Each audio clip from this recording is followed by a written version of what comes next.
Olá a todos, eu sou o professor Chico e hoje vamos definir e diferenciar os dois tipos de atrito, o atrito cinético e o atrito estático. Observe a ilustração. Imagine que eu tenho um corpo de massa conhecida e a esse corpo eu aplico uma força.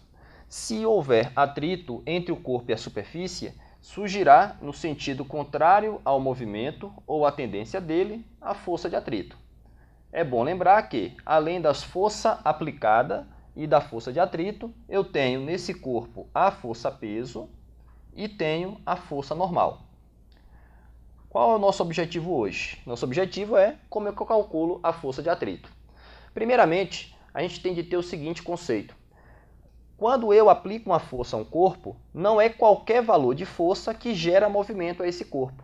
Existe uma força de atrito que segura, entre aspas, o corpo à superfície. Chamamos essa de força de atrito máxima. A força de atrito máxima seria a máxima força que está, entre aspas, prendendo o corpo à superfície. Essa força de atrito máxima é dada da seguinte forma. A força de atrito máxima depende do coeficiente de atrito estático vezes a força normal. Essa é a força de atrito máxima, ou seja, enquanto a força que eu aplico, se essa força que eu aplicar for menor que a máxima, o corpo continua parado. Se a força que eu aplicar for maior que a força de atrito máxima, o corpo entra em movimento.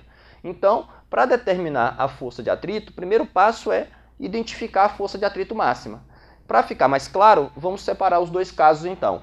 Os dois casos são, se a força que eu aplico for maior que a força de atrito máxima, esse corpo entrará em movimento.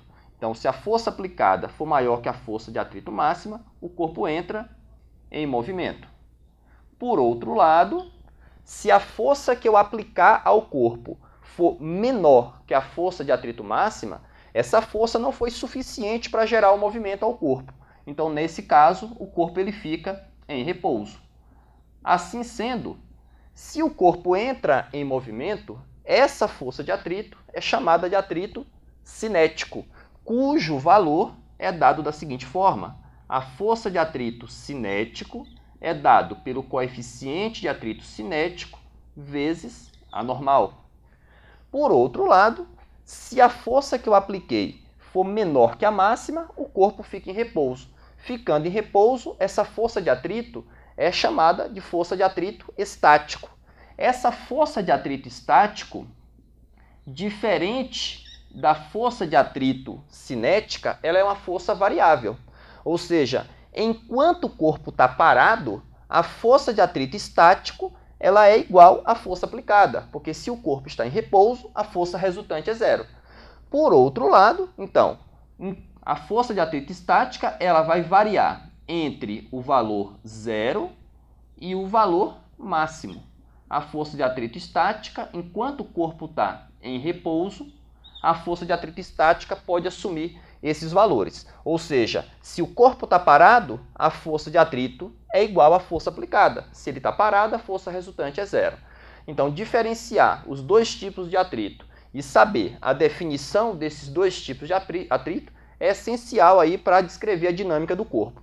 É importante lembrar que o coeficiente de atrito presente nessas expressões depende basicamente, no primeiro momento, do material que é feito o corpo e do material que é feita a superfície.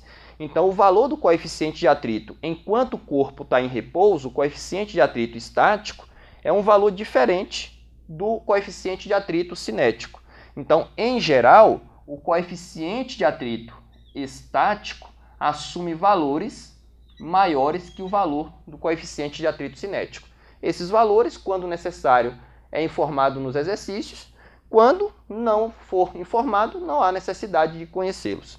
Então, essa foi a dica de hoje. Muito obrigado a todos e até a próxima aula.